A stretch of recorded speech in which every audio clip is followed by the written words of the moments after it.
Bonjour à tous les passionnés de cinéma, je suis enchantée de vous retrouver sur ma chaîne CinéVibe, où je partage avec vous les dernières actualités sur les films à venir et ceux déjà sortis.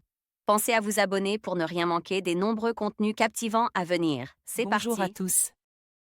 Aujourd'hui, je vous emmène dans un voyage fascinant à travers les années 20, une décennie marquée par des changements spectaculaires et une effervescence culturelle sans précédent. Nous allons explorer les tendances de la mode, la musique qui a fait vibrer les foules, ainsi que les événements historiques qui ont façonné cette époque. Préparez-vous à plonger dans l'univers des flappeurs, du jazz et des bouleversements sociaux qui ont redéfini la société. Restez avec moi pour découvrir comment les années 20 continuent d'influencer notre monde aujourd'hui. When a Pitch, date de sortie, 27 avril 2022, durée, 1h30, site officiel, un soir d'été sous le Covid. Paris, été 2020, fin d'après-midi, post-confinement. C'est à travers ce cadre et à partir de la rencontre entre deux personnages que l'on suivra, pas à pas et au gré des passants, la mise en lumière de doutes et de questionnements. When a Pitch, un siècle commence véritablement après les années 20, il y a eu les années folles, qu'est-ce qui nous attend désormais?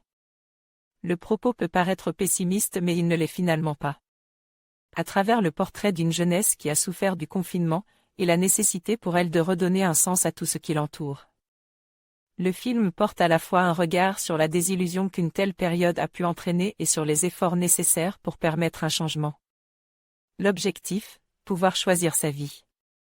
Et malgré des dialogues inégaux, en termes de longueur mais aussi en termes d'intérêt, c'est l'ensemble des thèmes et des problèmes que le confinement a mis en lumière qui se révèlent au travers de la situation des personnages, infirmières en burn-out, nécessité de reconversion professionnelle, sentiment de solitude. Et rien n'est oublié pour dessiner le portrait de la jeunesse parisienne post-confinement.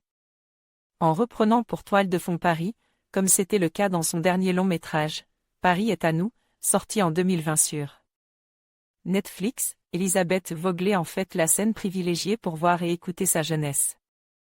À travers la poursuite de ces discussions volées, de ces passants et que l'on suit puis que l'on délaissé, elle fait du portrait de la jeunesse, le portrait de Paris, active, portée par une atmosphère de fête et de liberté, et pleine d'un tourbillon d'histoire que l'on se plaît à découvrir.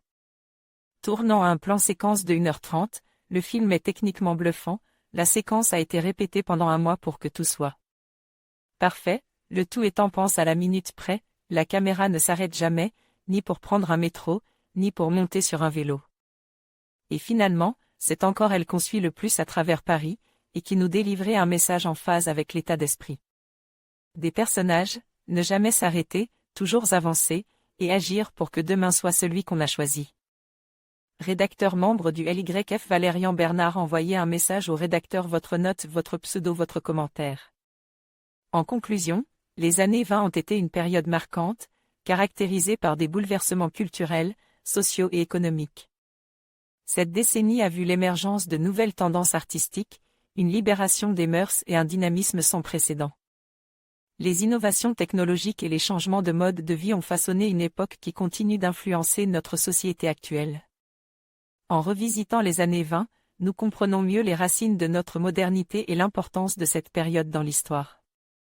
Merci de nous avoir accompagnés dans ce voyage à travers le temps.